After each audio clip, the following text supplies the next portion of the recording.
सोचिए जरा, पूरा देश बाढ़ में डूब रहा है। लोग अपनी जान बचाने के लिए पेड़ों पर चढ़ रहे हैं, छतों पर बैठे मदद का इंतजार कर रहे हैं। गांव बह रहे हैं, घर उजड़ रहे हैं, बच्चे रो रहे हैं, किसान बर्बाद हो रहे हैं। लेकिन उसी वक्त हमारे प्रधान सेवक अहमदाबाद की सड़कों पर फूलों की बारिश के बीच रोड शो कर रहे हैं। मतलब देश डूब रहा है और यहाँ इवेंट मैनेजमेंट चल रहा है। नमस्कार साथियों, मैं रिमझिम विश्वकर्मा और आप देख रहे हैं बतंगड़। कहीं सैलाब है तो कहीं मातम है, लेकिन यहाँ तो जैसे जश्न का मेला लगा है।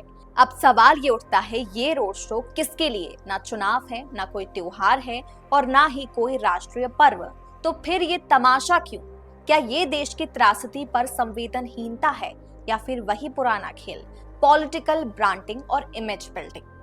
क्योंकि इतिहास गवाह है, राजनीति हो या आपदा, हमारे नेता का असली मंत्र यही रहा है। देश संकट में हो या ना हो, शो तो चलते रहना चाहिए। इस वक्त पूरा भारत बाढ़ और सैलाब से जूझ रहा है। उत्तराखंड, हिमाचल, जम्मू कश्मीर से लेकर राजस्थान और महाराष्ट्र में तक जल प्रलय का माहौल है। कहीं बादल फट गए, कहीं पूरा गांव बह गया और कहीं घरों की छत पर तक पानी भर गया। लोग अपनी जान बचाने के लिए मजबूर हैं, घर उजड़ गए हैं, बस्तियां बह गई है।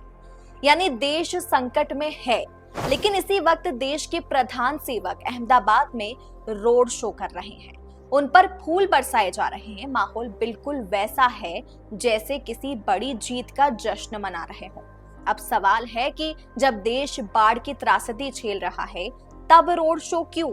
गुजरात में ना कोई चुनाव है, ना कोई बाय इलेक्शन, ना कोई त्योहार और ना ही कोई राष्ट्रीय पर्व। तो ये रोड शो किस मकसद से किया गया?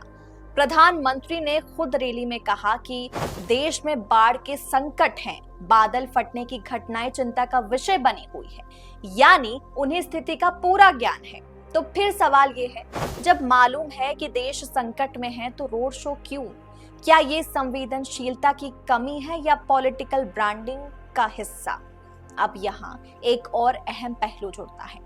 17 सितंबर को प्रधानमंत्री 75 साल के हो रहे हैं। आरएसएस प्रमुख ने पहले ही कहा था कि 75 साल के बाद नेताओं को सक्रिय राजनीति से खुद हट जाना चाहिए। तो क्या प्रधानमंत्री रिटायरमेंट मोड में है या यह केवल अटकल है और वो किसी भी कीमत पर सत्ता नहीं छोड़ेंगे? पिछले 40 से 50 सालों का इतिहास देखें तो एक पैटर्न साफ दिखाई देता है। शुरुआत से ही उनका जोर मार्केटिंग, इवेंट्स और इमेज बिल्डिंग पर रहा है। राजनीति में उन्होंने हमेशा अपने वरिष्ठों को प्रभावित कर आगे बढ़ने का रास्ता बनाया। पार्टी के भीतर भी उन्होंने मतभेदों का और टकराव का फायदा उठाकर खुद को अपरिहार्य बना लिया। कई लोग मानते हैं कि उनके लिए राजनीति संवेदनशीलता नहीं बल्कि एक स्क्रिप्टेड शो है। कब रोना है, कब मुस्कुराना है, कब किसे प्रमोट करना है और कब किसे किनारे करना है, सब कुछ तय होता है। बीजेपी और आरएसएस ने पहले 75 साल का नियम लागू किया। आडवाणी, मुरली मनोहर जोशी, यशवंत सिन्हा, अरुण शौरी जैसे बड़े नेता किनारे कर दिए गए।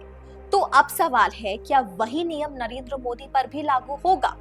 विश्लेषण कहता है कि स्वेच्छा से वो कुर्सी नहीं छोड़ेंगे, लेकिन अगर परिस्थितियां खराब हुई, संसद में बहुमत का संकट बढ़ा या संगठन ने ठान लिया कि बदलाव जरूरी है, तभी उन्हें पद छोड़ना पड़ सकता है। अगर उन्हें कुर्सी छोड़नी पड़ी तो क्या अगला नेता तय है?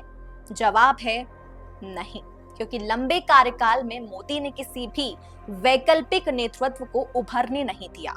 बीजेपी पूरी तरह उन पर डिपेंड हो गई है। तो जिस दिन मोदी राजनीति से बाहर होंगे, उस दिन पार्टी में भारी उथल पुथल हो सकती है। यहाँ तक कि पार्टी टूटकर 2 से 3 टुकड़ों में बढ़ सकती है।